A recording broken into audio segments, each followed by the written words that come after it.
Alhamdulillah, Alhamdulillah Rabbil Alamin, wal aqibatu lil muttaqin, wala udwana illa 'alal zalimin.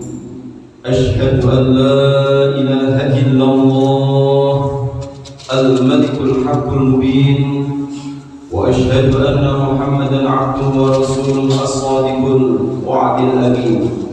Allahumma salli wa sallim wa barik ala sayyidina wa habibina wa syafi'ina wa qurrata a'yunina Muhammadin wa ala alihi wa ahli baitihi wa ashabihi ajma'in, amma ba'd. Fa ya ibadallah, ittaqullah haqqa tuqatih wa la tamutunna illa wa antum muslimun. وقال الله تعالى في القرآن العظيم: أعوذ بالله من الشيطان الرجيم، بسم الله الرحمن الرحيم. ذلك أمر الله أنزله إليكم ومن يتق الله يكفر عنه سيئاته ويعظم له أجرا. صدق الله العظيم. Hadirin jamaah sidang Jumat rahimakumullah. Alhamdulillah, takdirnya Allah Subhanahu wa ta'ala, kita saat ini masih diberikan oleh Allah Subhanahu wa ta'ala kesempatan hidup, masih diberikan oleh Allah Subhanahu wa ta'ala kesempatan untuk ibadah. Oleh karenanya hadirin jamaah rahimakumullah, mari sisa-sisa umur kita ini kita gunakan dengan sebaik-baiknya, dengan selalu bersyukur kepada Allah Subhanahu wa ta'ala secara totalitas, zahir batin kita semuanya. Maka insya Allah kalau kita mau bersyukur secara totalitas, zahir batin kita, tidak hanya ucapannya mengucapkan alhamdulillah, tidak hanya kemudian batinnya merasa nerima qadanya Allah Subhanahu wa ta'ala, tapi juga dibuktikan dengan tingkah laku kita masing-masing bahwa kita adalah hamba-hamba Allah Subhanahu wa ta'ala yang memang bersyukur kepada Allah Subhanahu wa ta'ala. Maka jika demikian, insya Allah hidup kita akan diberikan kesehatan fisik psikis, sejahtera zahir batin, bahagia selamat dunia sampai akhirat, amin ya rabbal alamin. Marilah juga kesempatan kali ini kita gunakan dengan sebaik-baiknya, dengan selalu meningkatkan kualitas ketakwaan kita, menjalankan segala perintah-perintah Allah Subhanahu wa ta'ala dan menjauh segala larangan-larangan Allah Subhanahu wa ta'ala. Hadirin jamaah rahimakumullah, menyikapi kondisi saat ini seperti halnya yang sudah kita dengar, kita baca, bahkan mungkin kita alami, kondisi BBM yaitu bahan bakar minyak meningkat. Kondisi yang saat ini mungkin banyak dialami di antara kita, yang itu nanti biasanya punya dampak-dampak yang lainnya. Maka sampai ada yang menyampaikan dengan bahasa guyonan, BBM bolak-balik mundak.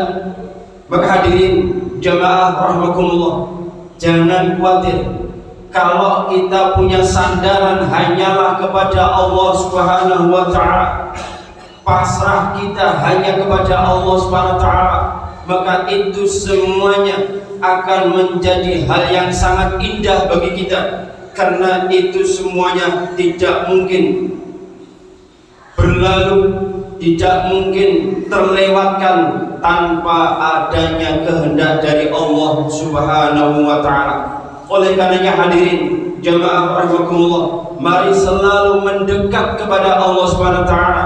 Mari kita selalu mintanya hanyalah kepada Allah Subhanahu wa ta'ala. Maka itu semuanya akan menjadi solusi-solusi yang luar biasa dan akan diberikan oleh Allah Subhanahu wa ta'ala jalan keluar yang luar biasa. Maka itu akan menjadi manfaat pelajaran bagi kita semuanya. Maka hadirin jamaah rahimakumullah, ada BBM yang ditawarkan oleh Allah Subhanahu wa ta'ala. B yang pertama adalah bertakwa, B yang kedua adalah bersyukur, Dan M yang ketiga adalah merupakan memperbanyak istighfar dan sholawat kepada baginda Rasulullah SAW. Hadirin jamaah rahimakumullah, mari kita ulas satu persatu dalam 15 menit ke depan. Insya Allah akan kita renungkan apa BBM tersebut. BBM yang pertama dari kata BBM adalah bertakwa kepada Allah Subhanahu wa Ta'ala. Allah Subhanahu wa Ta'ala menyampaikan dalam surat At-Talaq ayat 2 sampai 5. Allah Subhanahu wa Ta'ala menyampaikan wa may yattaqillaha yaj'al lahu makhraja, yang artinya barang siapa bertakwa kepada Allah Subhanahu wa Ta'ala, niscaya dia akan mengadakan baginya jalan keluar. Maka orang yang bertakwa kepada Allah Subhanahu wa Ta'ala jangan khawatir, apapun masalah hidup kita akan diberikan solusi oleh Allah Subhanahu wa Ta'ala dengan catatan dia adalah bertakwa kepada Allah Subhanahu wa Ta'ala secara totalitas. Bahkan janjinya Allah Subhanahu wa Ta'ala akan diberikan solusi dari berbagai masalah dunia sampai akhirat. Hadirin jamaah rahimakumullah, ayat ketiga dalam surat At-Talaq Allah Subhanahu wa Ta'ala juga menyampaikan wa yarzuquhu min haitsu la yahtasib wa may yatawakkal 'ala Allah fa huwa hasbuh, dan tentunya memberinya rezeki dari arah yang tidak disangka-sangkanya, dan barang siapa yang bertawakal kepada Allah Subhanahu wa Ta'ala niscaya Allah akan mencukupkan keperluannya. Sudah sangat jelas bahwa orang kalau bertakwa kepada Allah Subhanahu wa Ta'ala akan diberikan rezeki yang tidak disangka-sangka, akan diberikan rezeki yang ternyata tidak terduga. Atas pikiran kita mungkin kita mengarah ke kanan, ternyata Allah Subhanahu wa Ta'ala memberikan rezeki yang tidak disangka-sangka dari arah kiri, dan itu mungkin dekat kita masing-masing. Syaratnya apa? Bertakwa kepada Allah Subhanahu wa Ta'ala. Ayat yang keempat masih dalam surat At-Talaq, Allah Subhanahu wa Ta'ala menyampaikan wa may yattaqillaha yaj'al lahu min amrihi yusra, dan barang siapa yang bertakwa kepada Allah niscaya Allah menjadikan baginya kemudahan dalam urusannya dunia sampai akhirat. Maka jangan khawatir BBM meningkat, BBM naik, atau mungkin masalah hidup kita yang lainnya, jangan khawatir. Semuanya itu akan selesai kalau kita bertakwa kepada Allah Subhanahu wa Ta'ala. Akan diberikan jalan yang mudah oleh Allah Subhanahu wa Ta'ala, asal catatannya adalah takwanya totalitas, zahir batin kita gunakan untuk bertakwa kepada Allah Subhanahu wa Ta'ala. Surat At-Talaq ayat 5, Allah Subhanahu wa Ta'ala juga menyampaikan wa may yattaqillaha yukaffir 'anhu sayyi'atihi wa yu'adhim lahu ajra. Barang siapa yang bertakwa kepada Allah niscaya dia akan menghapus kesalahan-kesalahannya dan akan melipat gandakan pahala baginya. Tidak hanya itu, tidak hanya diberikan solusi-solusi yang terbaik pada Allah Subhanahu wa Ta'ala dalam hidupnya, ternyata dosa-dosanya, kesalahan-kesalahannya akan dihapus, diampuni oleh Allah Subhanahu wa Ta'ala. Ini B yang pertama. Yang kedua adalah bersyukur kepada Allah Subhanahu wa Ta'ala.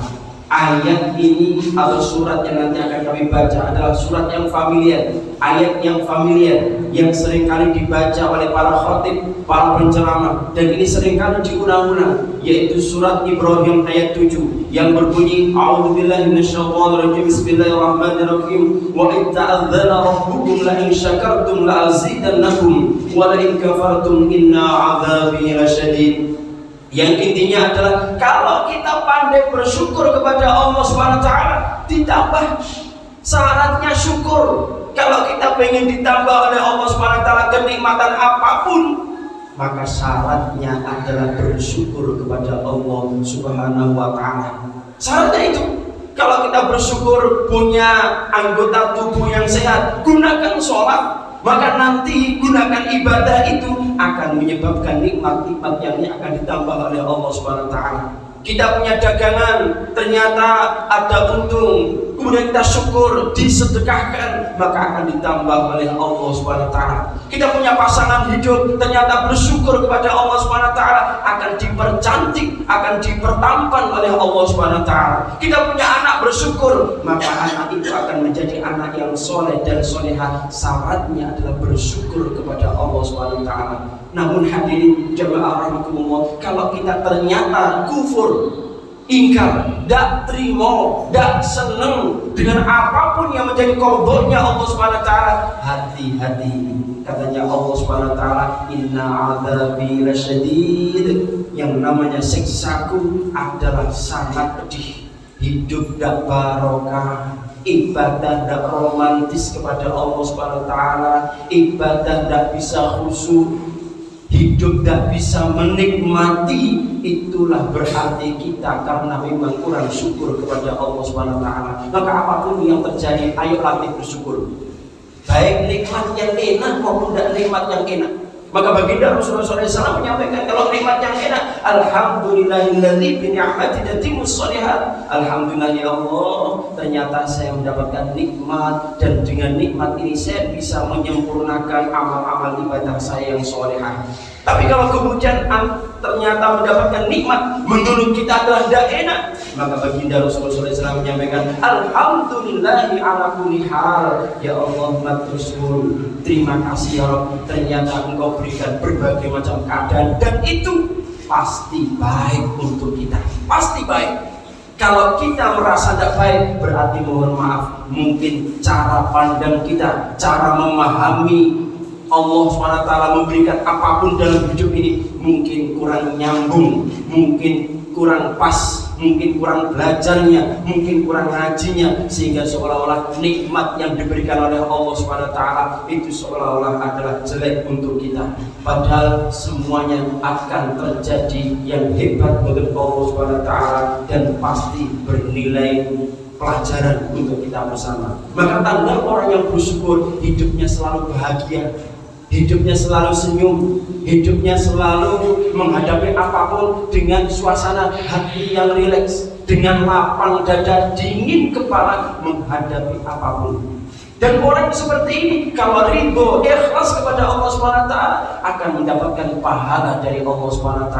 Tapi kalau kemudian menyikapi apapun dengan sedih, dengan gundah gulana, dengan stres, mohon maaf, dengan kenaikan BBM, kemudian hal-hal yang tidak diinginkan, hal-hal yang mungkin negatif, maka hal-hal yang seperti ini akan mengakibatkan pada orang tersebut menjadikan dosa dalam hidup-hidupnya. Ayolah, apapun yang terjadi kita nikmati dalam hidup ini. Pasti Allah SWT akan memberikan jalan keluar yang terbaik. Yang terakhir, hadirin jamaah Allah, adalah memperbanyak istighfar dan sholawat. Kenapa? Janjinya Allah SWT dalam surat Nuh ayat 10-12, faqultu astaghfiru rabbakum innahu kana ghaffara yursilis samaa'a 'alaikum bidrara wa yumdidkum bi amwalin wa banin wa yaj'al lakum jannatin wa yaj'al lakum anhara.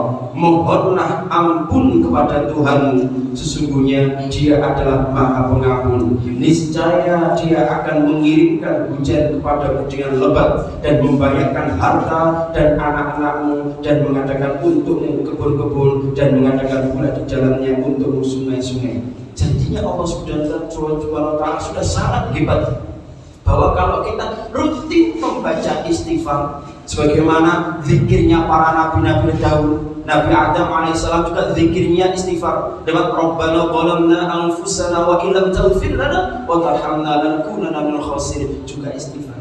Nabi Yunus juga istighfar, la ilaha illa anta subhanaka inni kuntu minadh dhalimin. Sampai kemudian Nabiullah Muhammad sallallahu alaihi wasallam adalah tidak lepas sehari semalam 100 baca sayyidul istighfar. Allahumma anta rabbi la ilaha illa anta khalaqtani wa ana 'abduka wa ana 'ala ahdika wa 'ahdika mastata'tu a'udzu bika min syarri ma sana'tu aqulu laka bi ni'matika 'alayya wa aqulu bi dhanbi faghfir li fa innahu la yaghfiru dhunuba illa anta ya rabbal alamin. Baca itu insya Allah sehari semalam kita meniru baginda Rasulullah SAW 100 kali, itu yang akan menjadikan solusi dalam hidup kita masing-masing. Dan yang paling akhir di samping istighfar, aliflah sebagai umatnya baginda Rasulullah SAW membaca sholawat. Maka pernah Ubay bin Ka'ab curhat kepada baginda Rasulullah SAW, wahai Rasulullah, saya ini punya hajat, baiknya ini saya bacanya berapa persen doa saya dengan sholawat saya. Baginda Rasulullah SAW menyampaikan, masih terserah kamu, terserah, up to you, terserah. Kalau gitu baginda Rasulullah SAW bagaimana? 25% saya baca sholawat, 75% saya baca doa. Up to you, terserah, masih tidak apa-apa. Akhirnya kemudian memikir lagi Ubay bin Ka'ab, bagaimana kalau 50-50 ya Rasulullah, 50-50? Oh masih tidak apa-apa, terserah kamu. Mikir lagi Ubay bin Ka'ab, oh bagaimana kalau 75% ya Rasulullah, saya baca sholawat, doa saya adalah sangat kecil. Padahal sebetulnya Ubay bin Ka'ab mikir, punya hutang, punya rumah, punya macam-macam hajatnya, tapi ternyata dengan Rasulullah SAW menyampaikan masih tak, mikir lagi, ya Rasulullah, dengan berat hati, bagaimana kalau kemudian sholawat utuh saya baca ya Rasulullah, walaupun memang saya punya hajat macam-macam, punya keinginan macam-macam, tapi saya sangat rindu, sangat senang dengan engkau ya Rasulullah, maka saya baca sholawat utuh semuanya. Maka Rasulullah SAW menyampaikan, bagus, toyib, hebat. Kenapa ya Rasulullah? Sebab sholawat itulah yang nanti akan menyebabkan apapun yang menjadi permintaan kita mungkin tidak kita ucapkan, tapi hati kita sudah terbesit, itulah yang nanti akan menyebabkan dimudahkan semua urusan kita, bahkan diampuni dosa-dosa kita oleh Allah SWT. Hebatnya baca sholawat. Maka mengatasi apapun hidup ini, jangan lupa BBM, bertakwa kepada Allah SWT, kemudian B-nya bersyukur kepada Allah SWT, dan M-nya memperbanyak istighfar dan sholawat kepada baginda Rasulullah SAW. Moga-moga yang singkat ini mampu menutup diri kita masing-masing menjadi hamba-hamba Allah SWT yang berkualitas, menjadi hamba-hamba Allah SWT yang moga-moga dimudahkan semua urusan kita, urusan dunia sampai akhirat, diberikan umur yang barokah, diberikan rezeki yang barokah, keluarga yang sakinah mawaddah barokah, anak-anak kita semuanya soleh dan solehah, serta moga-moga kita yang hadir saat ini beserta keluarga kita masing-masing, jika suatu saat meninggal dunia, moga-moga ditakdirkan dalam keadaan husnul khotimah, husnul khotimah, serta kita semuanya yang hadir saat ini beserta anak turun kita masing-masing, moga-moga ditakdirkan oleh Allah SWT masuk surganya Allah SWT bersama teman-teman kita, sahabat kita, guru-guru kita, kedua orang tua kita, dan moga-moga bersama baginda Rasulullah SAW. Amin ya rabbal alamin.